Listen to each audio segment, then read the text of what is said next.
नमस्कार मित्रों, आपके अपने YouTube चैनल में आपका स्वागत है।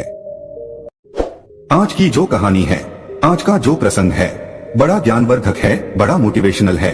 इसलिए वीडियो को पूरा देखें ताकि आपको संपूर्ण जानकारी हासिल हो। आज जो कहानी मैं आपको सुनाने जा रहा हूँ, ये कहानी एक सारस और उनकी पत्नी की कहानी है। ये कहानी बड़ी प्रेरणादायक है।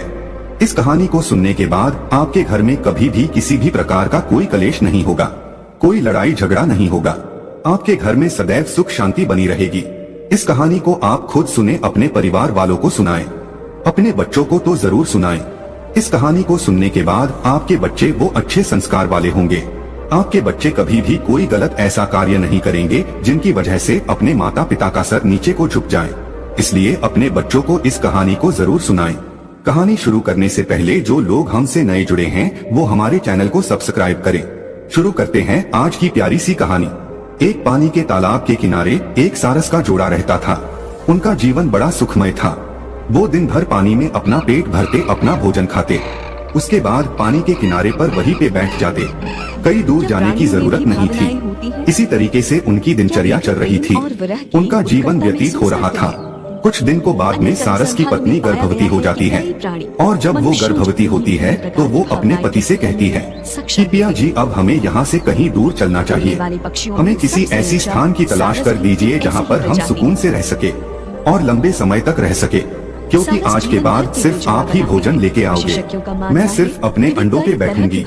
आप हमें और हमारे बच्चों को भोजन लाके देंगे, तभी हम भोजन खा पाएंगे। तो हमें ऐसे स्थान की जरूरत है जहाँ पे हमें भरपेट भोजन मिले, पौष्टिक भोजन मिले। तो सारस अपनी पत्नी से कहता है कि प्रिय, इस तालाब के अंदर भी बहुत सारा भोजन है जो हमसे कभी भी खत्म नहीं होगा, इसलिए आप निश्चिंत रहें, आप चिंता न करें। वो सारस अपनी पत्नी को ये बातें कहता है कि तुम चिंता मत करो, तुम शांति से रहो। कुछ दिन निकलने के बाद उस सारस की पत्नी अंडों को जन्म देती है। जब वो सारस की पत्नी अंडे देती है, अंडे देने के बाद वो सिर्फ अंडों पे बैठ जाती है और अब अंडों पे बैठी बैठी अपने पति पे हुक्म चलाती है। अब उसको जब भी भूख लगती अपने पति से कहती और बड़े रौब से वो कहती कि जाइए हमारे लिए और भोजन लेके आइए। अब उसका पति तालाब के अंदर जाता और मछलियाँ वगैरह ढूंढ के अपनी पत्नी को लाके देता। अब उस सारस की पत्नी जैसे ही उसका पति भोजन लाके देता, वो तुरंत खा जाती और फिर से अपने पति को हुक्म देती कि अभी मेरा पेट नहीं भरा है, इसलिए आप और भोजन लेके आओ। तो उनका पति फिर से जाता और फिर से ढूंढ करके अपनी पत्नी के लिए वो भोजन ले गया था।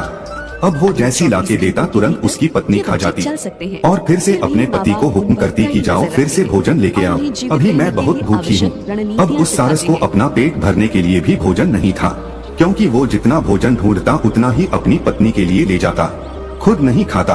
अपनी पत्नी को ले जाके खिलाता, लेकिन उसकी पत्नी दिन भर भोजन करती, उसके बाद भी उसका पेट नहीं भरता। जैसे ही उसका पति भोजन लेकर आता, तुरंत उसको दूसरा ऑर्डर कर देती। वो कहती कि तुरंत जाओ और भोजन लेके आओ। अब उसका पति दिन भर इसी काम में लगा रहता, पानी में जाता, पानी से भोजन ढूंढता और अपनी पत्नी को लाके देता। उसकी पत्नी तुरंत खा जाती, फिर ऑर्डर कर देती कि और लेके आओ, अभी मैं बहुत भूखी हूँ। तो फिर पानी में जाता और फिर से डुबकी लगा करके वो भोजन ढूंढता और फिर से लाकर अपनी पत्नी को देता। तब उसकी पत्नी फिर से खा जाती और फिर से ऑर्डर देती। ये सिलसिला कुछ दिनों तक लगातार चलता है। अब धीरे धीरे सारस बड़ा परेशान हो जाता है, धीरे धीरे सूखने लगता है, क्योंकि वो खुद वो भोजन नहीं खाता था। वो सीधा जो भी भोजन उसको प्राप्त होता था, सीधा अपनी पत्नी को ले जाके देता था। उधर उसकी पत्नी वो गुस्सा इस बात का निकाल रही थी कि उसने दूसरी जगह जाने के लिए अपने पति से कहा था, लेकिन उसने अपनी पत्नी की बात को नहीं माना था। उसने यही कहा था कि हम यहाँ पे रहकर भी हमारे बच्चों का पालन पोषण कर सकते हैं। इस तालाब में भी बहुत सारा भोजन है जो हमारे लिए पर्याप्त है।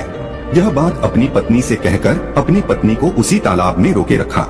इसीलिए अब उसकी पत्नी अपने पति को परेशान करने में, टॉर्चर करने में कोई कसर नहीं छोड़ती है। जब उसकी पत्नी अपने पति को टॉर्चर कर रही थी तो कुछ दिन निकल जाते हैं। कुछ दिन के बाद में सारस बड़ा परेशान हो जाता है, सोचने लगता है कि अब मैं करूँ तो ऐसा क्या करूँ। मैं दिन भर इतना सारा भोजन इकट्ठा करता हूँ, इतना सारा भोजन ढूंढता हूँ और सीधा अपनी पत्नी को ले जाके देता हूँ। वो सारे भोजन को खा जाती है, उसके बाद भी उसका पेट नहीं भरता। वो जैसी भोजन ग्रहण करती है, तुरंत मुझे दूसरा ऑर्डर देती है, कहती कि तुरंत जाओ और तुरंत और भोजन लेके आओ।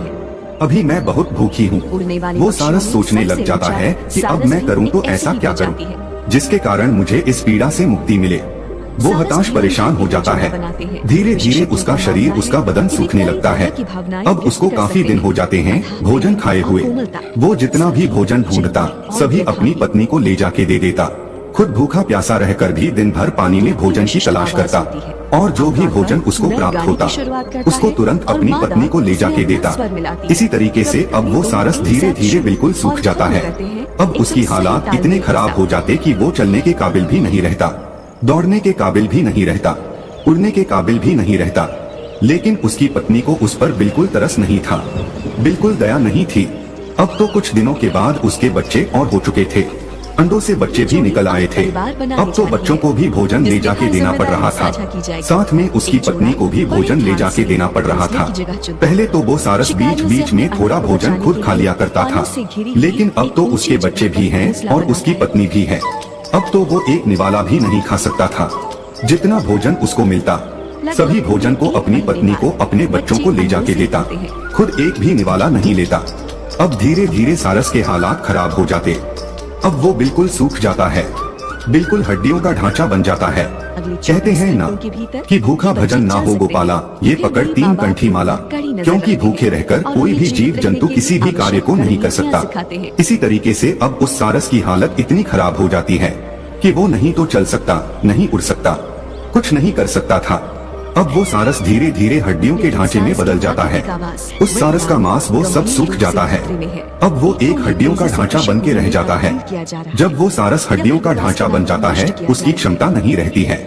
तब वो अपनी पत्नी से कहता है कि प्रिय, अब मैं सिर्फ कुछ दिनों का मेहमान हूँ। अब आप यदि मुझे टॉर्चर ना करें तो आपकी बड़ी कृपा होगी। अब तो बच्चे भी बड़े हो चुके हैं। आप स्वयं भी पानी में जाकर, आप स्वयं भी तालाब में जाकर अपने बच्चों के लिए भोजन ला सकती हो।